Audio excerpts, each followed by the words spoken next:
In this video, I'll teach you how to create a custom all variances table in Microsoft Project.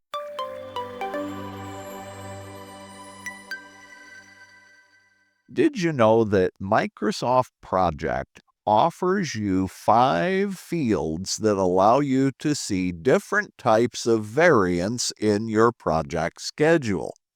But were you aware that you have to look in multiple locations to see those variances, including one of the types of variances that doesn't even show up automatically in any default table? So to make your life easier, I'll show you how to create a custom table in Microsoft Project that will display all 5 types of variance in a single location. If you like this idea, then let's get started. This project is currently underway, and I can tell you it has a lot of variance in it.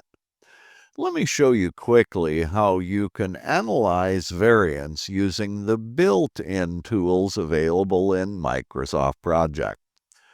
The first thing to do is to click the Gantt chart Pick List button in the task ribbon, and then select the Tracking Gantt view. This view will allow you to compare blue and red Gantt bars against their original gray Gantt bars, which represent the baseline for each task. When a blue or red Gantt bar slips to the right of its gray Gantt bar, that indicates task slippage, and that creates variance. To know how much variance you actually have, you now need to look in multiple tables. To do this, right-click on the Select All button. Remember, that's that gray blank button right above the row 0 ID number. Right-click on the Select All button and first select the Variance table. Then drag the split bar over to the right edge of the Finish Variance column. I can see this project currently has 28.25 days of overall variance. That variance, by the way, is measured in working days, so this project is more than 5.5 weeks late. After you've analyzed start and finish variance in the variance table, you can right-click again on Select All and choose the Work table. In the Work table, look in the Variance column. I can see that this project is currently 192 hours over its original budget on work. Now, when work variance is greater than 0, if you're tracking costs in your project, that almost always means that you'll have cost variance as well. So to analyze that, right-click again on Select All and choose the Cost table. In the Cost table, look in the column called Variance. I can see this project is currently over $17,000 over its original starting budget. Here's another problem, though. In none of these 3 tables can we find the final variance column that is available to us, which is called duration variance. It doesn't show up by default in any table.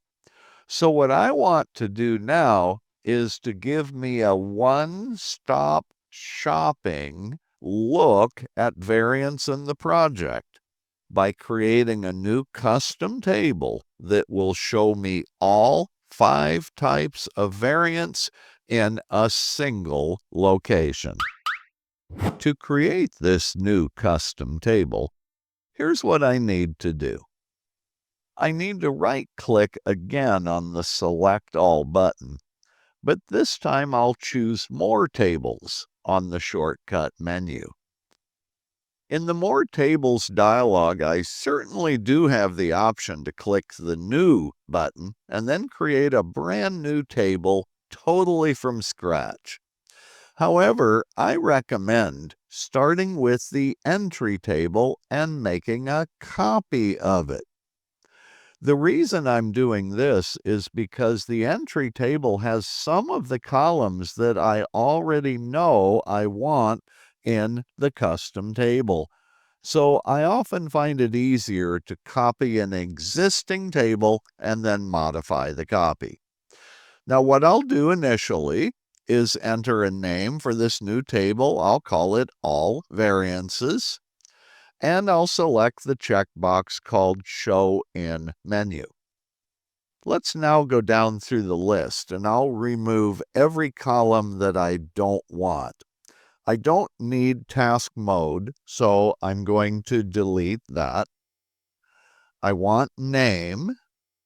Now, I'm going to leave duration, start, and finish, although those are not the columns I'll be finally using. I don't want predecessors, and I don't want resource names. Now, here's what I'm going to do.